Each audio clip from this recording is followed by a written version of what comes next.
देखिए हर खबर यहीं पर, सब्सक्राइब कीजिए TV9 भारतवर्ष।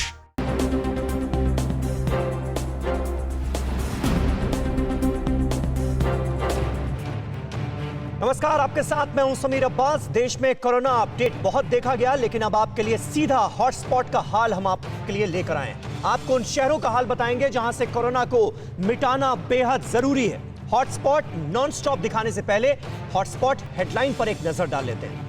सबसे पहले हॉटस्पॉट नंबर 1 मुंबई की बात। यहां संक्रमितों की संख्या 5982 है, जिसमें से 244 की जान जा चुकी है।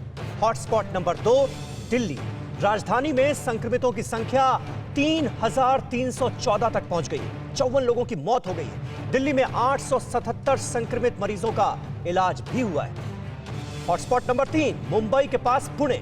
संक्रमितों की तादाद यहां 1491 है, जिसमें 83 लोगों की मौत हो चुकी है। हॉटस्पॉट नंबर 4 मध्य प्रदेश का इंदौर। यहां संक्रमितों की संख्या 1466 है, जिसमें से 65 मरीजों की जान जा चुकी है। हॉटस्पॉट नंबर 5 राजस्थान की राजधानी जयपुर। संक्रमितों की संख्या यहां 864 हो गई है। यहां 27 मरीजों की मौत की खबर है। हॉटस्पॉट नंबर 6 राजस्थान का ही जोधपुर। यहां संक्रमित मरीजों की संख्या 401 है, जबकि अब तक 7 लोगों की जान जा चुकी है। हॉटस्पॉट नंबर 7 मध्य प्रदेश का भोपाल। भोपाल में 458 लोग कोरोना पॉजिटिव हो चुके हैं, जबकि अब तक 13 लोगों की इस वायरस की वजह से जान जा चुकी है। हॉटस्पॉट नंबर 8 मध्य प्रदेश का ही उज्जैन। यहां कई इलाके तेजी से रेड जोन में आ रहे हैं। यहां 126 कोरोना के मरीज पाए गए, जबकि अब तक 20 लोगों की ये वायरस जान ले चुका है। हॉटस्पॉट नंबर 9 उत्तर प्रदेश के आगरा में 404 लोग कोरोना संक्रमित हैं, जिसमें से 11 की मौत हो गई है। हॉटस्पॉट नंबर 10 यूपी का कानपुर नया हॉटस्पॉट बन गया है। यहां 207 संक्रमित मिले हैं। अब तक 4 लोगों की मौत की खबर है यहां से। और हॉटस्पॉट हेडलाइन के बाद हॉटस्पॉट नॉनस्टॉप, जहां हम आपको दिखाएंगे सिर्फ और सिर्फ हॉटस्पॉट शहरों का हाल। कोरोना सेंटर्स बन चुके शहरों का पूरा हाल अब जान लीजिए। महाराष्ट्र में 24 घंटे में 31 लोगों की मौत हो गई है। मरने वालों में 25 मुंबई, 4 जलगांव और 2 पुणे के थे। राज्य में एक दिन में हुई मौतों में यह आंकड़ा सबसे ज्यादा है। महाराष्ट्र में मौत का आंकड़ा 400 तक पहुंच गया है। मृत्यु दर की बात करें तो पूरी दुनिया में कोरोना संक्रमित मरीजों की मृत्यु दर 6.9% है। वहीं महाराष्ट्र में यह दर 4.30% है। 24 घंटे में महाराष्ट्र में 729 नए मामले सामने आ गए।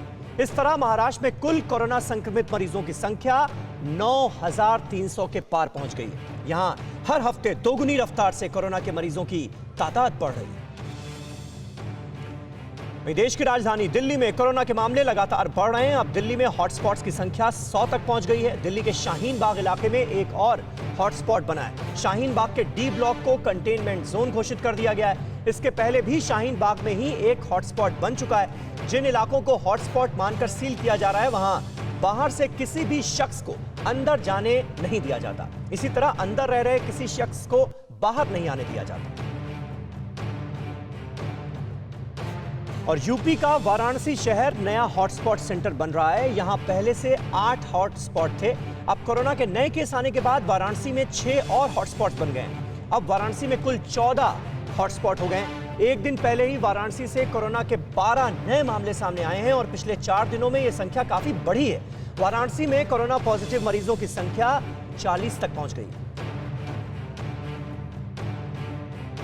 वहीं तमिलनाडु में कोरोना संक्रमित मरीजों का आंकड़ा 2058 पर पहुंच गया है। 24 घंटे में यहां कोरोना के 121 नए मामले मिले हैं, जबकि एक की मौत हुई है। इस तरह यहां मौत का आंकड़ा 25 तक पहुंच गया है। वहीं तेलंगाना में संक्रमित मरीजों का आंकड़ा 1009 है। वहीं कर्नाटक में 523 और केरल में 486 मरीज हैं। देवरिया के बाद अब यूपी के महोबा से एक विधायक का विवादित बयान सामने आया है। महोबा के चरखारी से बीजेपी विधायक बृजभूषण शरण राजपूत ने एक सब्जी वाले को सिर्फ इसलिए धमकाया क्योंकि वो मुस्लिम था। अपने लखनऊ स्थित आवास पर विधायक बृजभूषण बाकायदा सब्जी वाले को धमकाते नजर आ रहे हैं और मोहल्ले में दोबारा ना दिखने की धमकी देते हैं। सब्जी बेचने वाला शख्स बार बार अपना नाम राजकुमार बता रहा था। इसके बाद विधायक उससे उसके बेटे का नाम पूछने लगे। वीडियो तेजी से वायरल हो रहा है।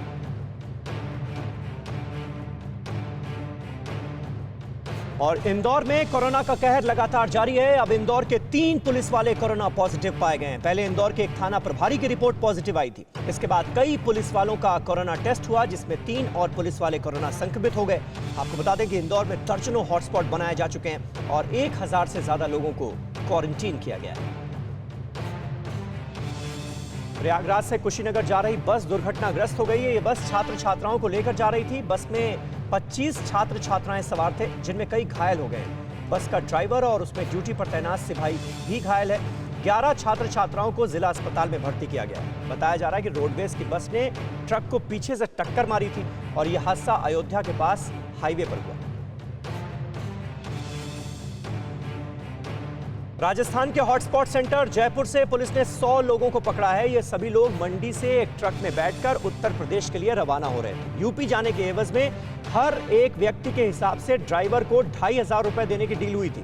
ये राजस्थान में काम करने वाले मजदूर हैं जो लॉकडाउन की वजह से जयपुर में फंस गए थे। पुलिस ने ट्रक को जब्त करने के साथ ड्राइवर को गिरफ्तार कर लिया। राजस्थान के जयपुर और जोधपुर जहां पहले से ही हॉटस्पॉट सेंटर हैं, वहीं धौलपुर से चौंकाने वाली तस्वीरें सामने आई हैं। यहां सब्जी मंडी में सैकड़ों लोग पहुंच गए। देर रात सब्जी मंडी में भीड़ लग गई। लॉकडाउन का सरेआम उल्लंघन हुआ। धौलपुर में सोशल डिस्टेंसिंग की धज्जियां उड़ा दी गई। सब्जी मंडी में घूमती पुलिस की गाड़ियों के बीच लॉकडाउन का पालन नहीं हुआ। जबलपुर के कोरोना फैलने की ऐसी कहानी सामने आई है जिसे सुनकर आप हैरान रह जाएंगे। यहां एक सरकारी नाई की वजह से 5 पुलिस वाले कोरोना से संक्रमित हो गए। गोपाल प्रसाद नाम का यह नाई सरकारी कर्मचारियों और पुलिस वालों के बाल काटता है। आईसीएमआर की रिपोर्ट आने के बाद 5 पुलिस वाले कोरोना पॉजिटिव पाए गए। जांच में सामने आया कि सभी ने कोरोना पॉजिटिव नाई से बाल कटवाए थे। अब सभी को क्वारंटीन कर दिया गया है। जबलपुर से कोरोना के 78 मामले सामने आ चुके हैं। मुंबई के दादर से एक हैरान कर देने वाली खबर सामने आई है। एक शख्स की मौत हो गई, लेकिन 3 घंटे तक शव को ले जाने के लिए एम्बुलेंस ही नहीं पहुंची। मामले ने जब तूल पकड़ा तब एम्बुलेंस वहां पहुंची और शव को पोस्टमार्टम के लिए भेजा गया। बीजेपी के पूर्व सांसद किरीट सोमैया ने एम्बुलेंस की कमी को लेकर सरकार पर निशाना साधा। पश्चिम बंगाल के हावड़ा में टिकियापाड़ा में लॉकडाउन का पालन करा रहे पुलिसकर्मियों पर भीड़ ने हमला कर दिया। बाजार में काफी भारी भीड़ जमा थी। इस दौरान वहां पर लॉकडाउन का खुले तौर पर उल्लंघन हो रहा था। पुलिस ने लोगों से लॉकडाउन का पालन करने की अपील की। इस दौरान भीड़ में शामिल अराजक तत्वों ने पुलिस पर पथराव कर दिया और बोतलें फेंकी। उग्र भीड़ ने पुलिस की गाड़ी में भी तोड़फोड़ की। इस घटना में 2 पुलिसकर्मी घायल हुए। इस मामले पर पश्चिम बंगाल पुलिस का कहना है कि घटना में शामिल सभी अपराधियों की पहचान की जाएगी और उन्हें कड़ी सजा दी जाएगी।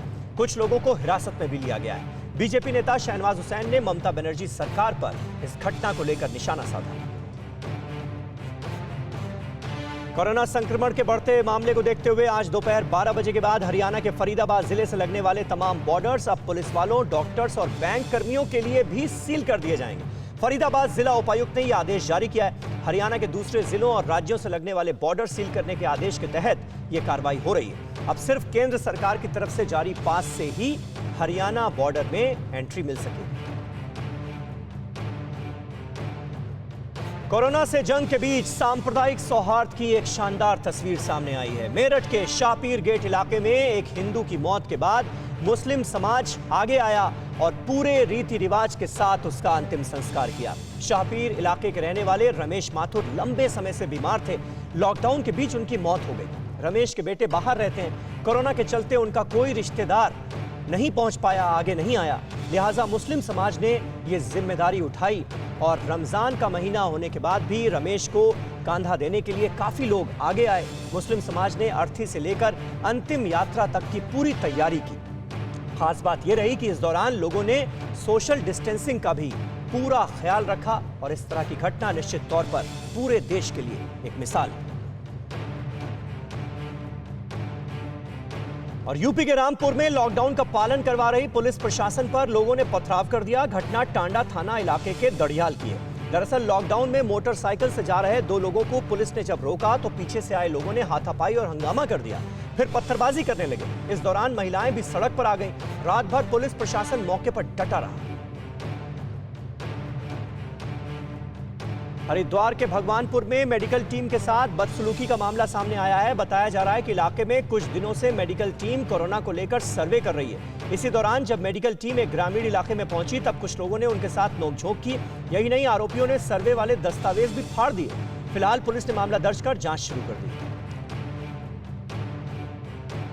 आगरा में महाराजा अग्रसेन सेवा सदन कमला नगर में 6 अप्रैल से लाए गए पारस अस्पताल के कर्मचारियों ने भूख हड़ताल शुरू कर दी है। अस्पताल कर्मियों ने आरोप लगाया कि न जांच हो रही है और न घर जाने दिया जा रहा है। स्वास्थ्य कर्मियों ने कहा कि जिन्होंने कोरोना फैलाया वो घर जा चुके हैं, हमारा कसूर नहीं है, फिर भी हमें क्वारंटीन करके रखा गया है।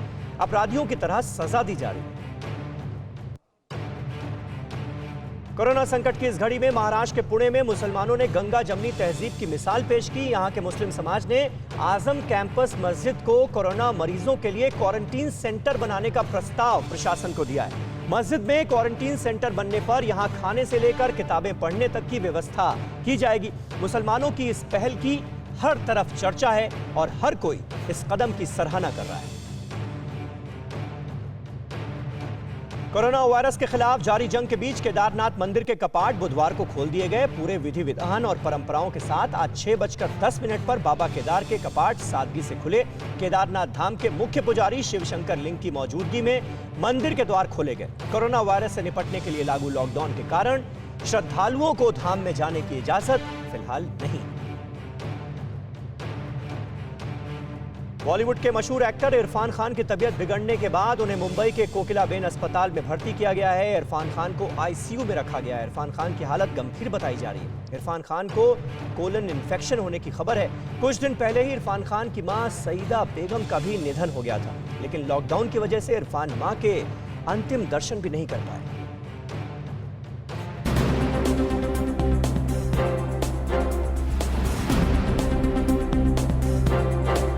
परवाह देश की, सोमवार से शुक्रवार रात 10 बजे TV9 भारतवर्ष पर।